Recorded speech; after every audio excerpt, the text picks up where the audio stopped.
That's a good question, and one that I've seen a lot of people asking all over the internet. So I thought, why not delve into the issue and try to get to the bottom of it?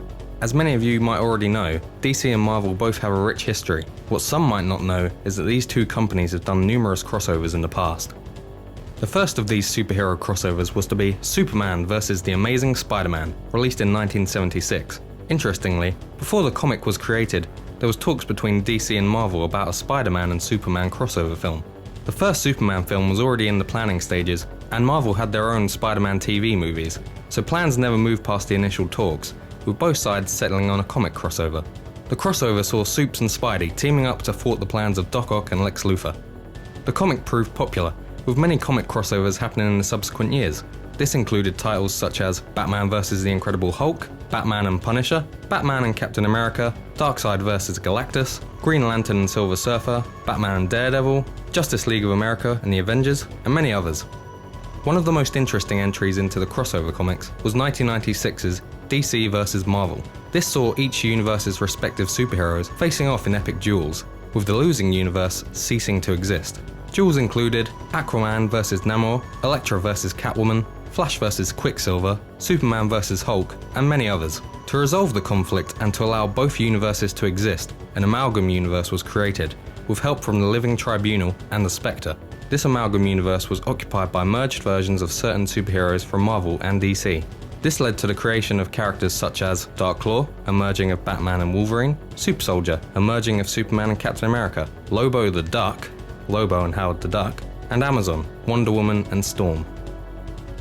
We know that Marvel and DC can come together to create some great crossovers in the world of print, but of course, what we all want to know is, what about games?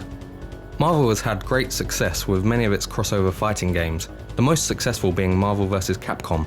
This alliance between Capcom and Marvel was formed when Capcom created a beat-em-up game based on the Punisher. This alliance is still going strong to this day. Similarly, DC have had their own crossover fighting games, with Mortal Kombat vs. DC Universe being of note. This brings up the question, if both Marvel and DC can do crossover fighting games with other companies, why can't they do their own crossover game together? Since both Marvel and DC are riding high on their recent successes, the impending films of Superman vs. Batman and Avengers 2 are sure to increase both companies' value immensely.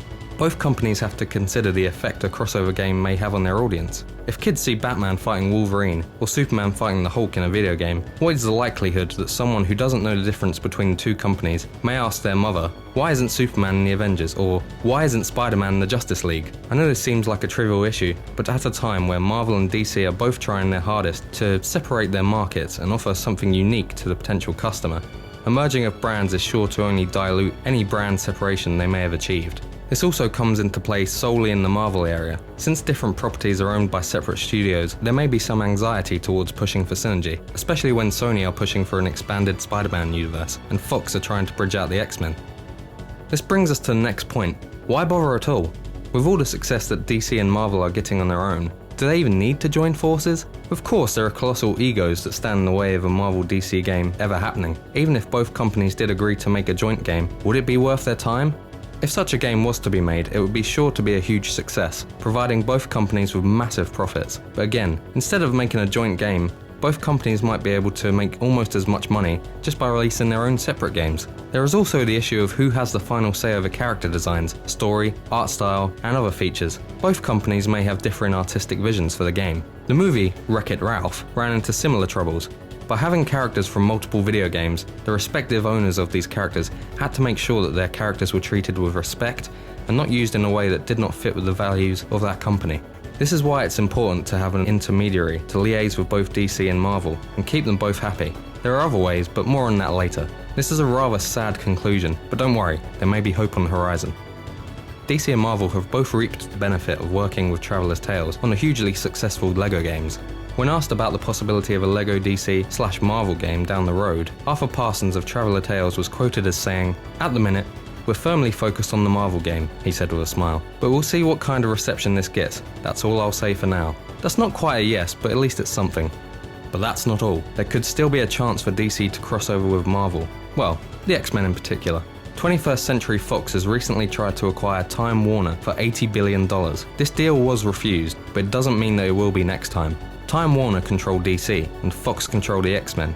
If such a deal was to happen, it could open the path not only to shared games, but also the potential of shared media such as films and TV. This is all hypothetical, but what if such a game was to become a reality? Some people have imagined such a scenario already, with games such as Mugen allowing players to recreate the very scenario we are talking about. This version is particularly impressive and is well worth checking out if you have the time for some retro-style fighting. But if such a game was to happen, what would happen if, for example, Catwoman was to fight the Hulk?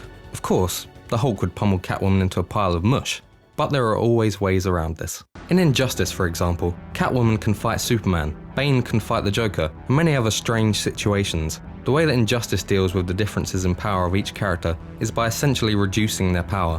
Whoa, wait there a minute, I hear you say. You can't nerf Superman or the Hulk. But the reality is, the only way to make such a game is to either reduce the power of certain characters or increase the strength of others. You can still have Bane snapping Daredevil's back, but it won't be a one-hit kill, and that's fine by me.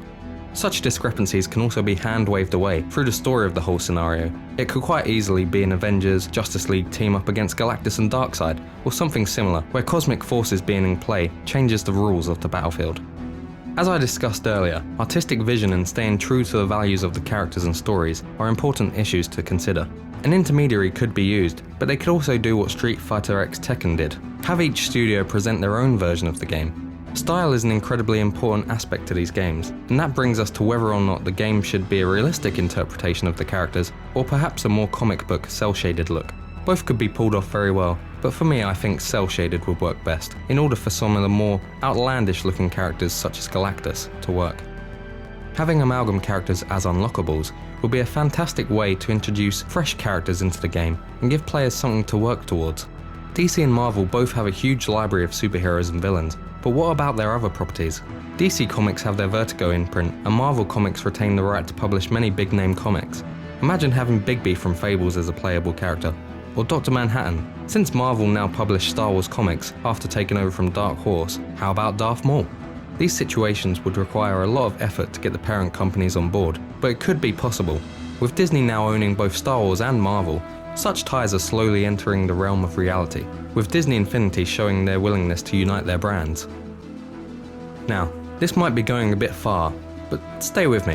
What if other comic characters outside of Marvel and DC were to make an appearance? Having a huge Marvel vs DC game would be a momentous occasion. Some companies would do anything to try and get a slice of the action, much like how other film companies were able to lend their characters in Who Framed Roger Rabbit.